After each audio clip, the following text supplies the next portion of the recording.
Olá, tudo bem com vocês?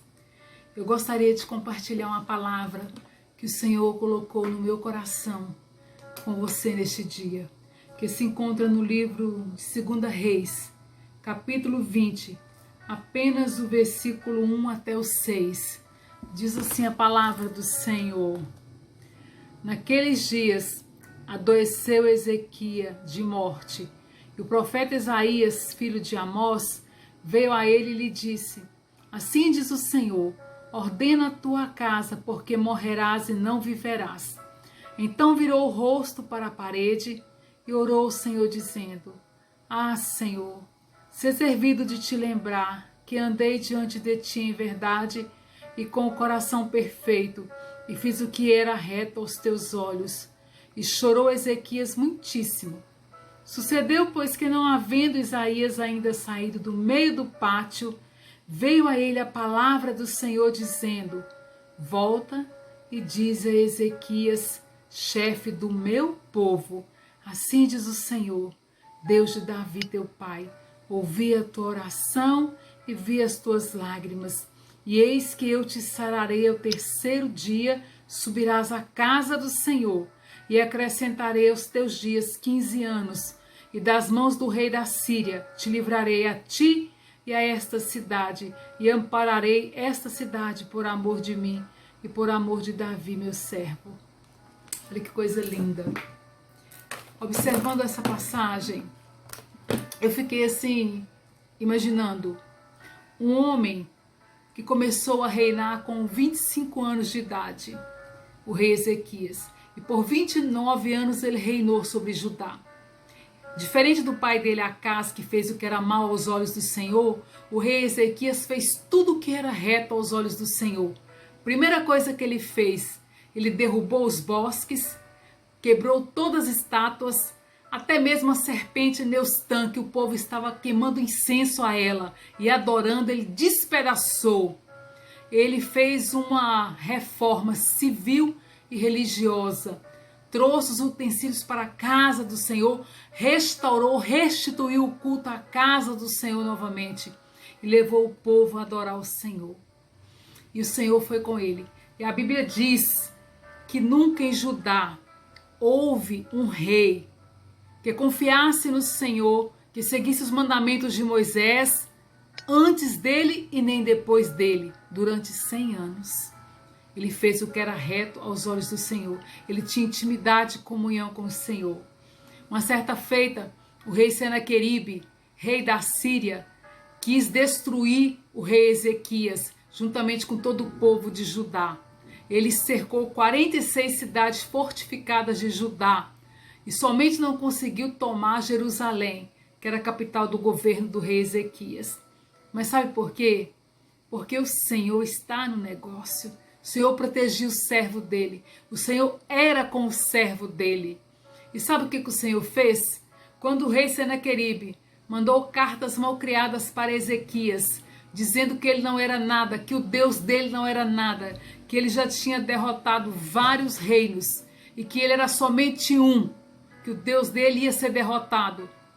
O rei Ezequias rasgou as vestes, colocou o pano de saco e foi até o templo do Senhor e dobrou-se diante do Senhor. Um rei que se dobrou para orar ao Senhor. E quando ele orou ao Senhor, o Senhor usou o profeta Isaías dizendo que o rei Senaqueribe não ia entrar naquela cidade de Jerusalém e nem sequer lançar uma flecha contra ela. Pelo caminho que ele veio, ele ia voltar.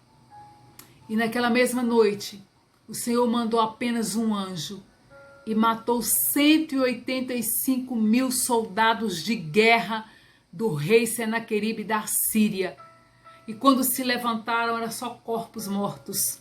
E ele, envergonhado, humilhado, destruído e derrotado, porque ele zombou e afrontou o Deus de Israel, mexeu com o homem, com o servo do Senhor, voltou para a casa dele e se dobrou diante do Deus de barro, Nimrod, o Deus de Baal dele, Nimrod, o Deus idólatra dele, que não era Deus, que era feito pela mão dos homens. E quando ele estava de joelho diante de Nimrod, seus 2 filhos o mataram. Isso acontece com quem mexe com o povo de Deus. Passado tudo isso, o rei Ezequias adoeceu de uma doença mortal, uma ferida, uma chaga que ia levá-lo à morte. Mas por quê? Ele era um homem reto, ele tinha feito reformas civis, reformas políticas, religiosas, ele tinha feito tudo que era reto aos olhos do Senhor. Mas algo ele tinha feito de errado. O coração dele se encheu de orgulho, achando que com o poder da força da mão dele ele tinha conseguido muita coisa. E o Senhor não suporta dividir a glória dele com ninguém. Quando o Senhor nos usa, quando o Senhor tem uma chamada na minha e na tua vida, e a gente começa a dar lugar para o Espírito Santo e começa a usar, nós temos que ter cuidado com o orgulho. Quando o orgulho vier ao nosso coração, Satanás jogar aquela sementinha de orgulho, a gente tem que correr para o jejum, para a oração e dizer: Senhor, me tira tudo de mim. Desconstrua tudo que o inimigo está colocando na minha vida e construa somente o que o teu Espírito Santo quer fazer. Eu sou um vaso, Senhor, e tu és o meu Deus. Tu és o oleiro e eu sou o vaso de barro. E quando o coração dele se encheu de orgulho, o Senhor feriu ele. Mas a Bíblia diz que o porta-voz de Deus foi até ele. Eu acho que ele nunca imaginou ouvir uma mensagem dessa. Deus deu um decreto para ele. Ele achou que ia ser outra coisa, mas Deus disse para ele: põe a tua casa em ordem, porque morrerás e não viverás. Esse foi o decreto que Deus mandou o profeta Isaías falar com o rei Ezequias. A Bíblia diz que naquele momento ele chorou muitíssimo. Ele orou ao Senhor. Eu acho que ele fez uma retrospectiva da vida dele. Ele analisou tudo o que ele estava fazendo de errado, o que ele tinha feito de bom, o que ele tinha sido reto ao Senhor, porque a Bíblia diz que nunca houve um rei em Judá como ele, durante 100 anos, que andasse reto diante do Senhor, que confiasse no Senhor. E quando ele fez aquela retrospectiva, ele tinha crédito com Deus. Ele lembrou: Senhor, lembra-te, Senhor, que eu te servi, que eu fui fiel ao Senhor, que eu fui reto ao Senhor. E quando ele começou a derramar o coração dele, a tirar todo orgulho, toda arrogância, tudo aquilo que não agradava ao Senhor, aí o Senhor ouviu a oração de Ezequias. O Senhor disse: ouvi a sua oração e vi as tuas lágrimas. Aí o que o Senhor diz? Fala para Isaías no meio do pátio: Isaías, meu servo, volte lá e diga ao rei Ezequias, chefe do meu povo, que eu vi as lágrimas dele, que eu ouvi a oração dele e vou acrescentar mais 15 anos de vida para ele.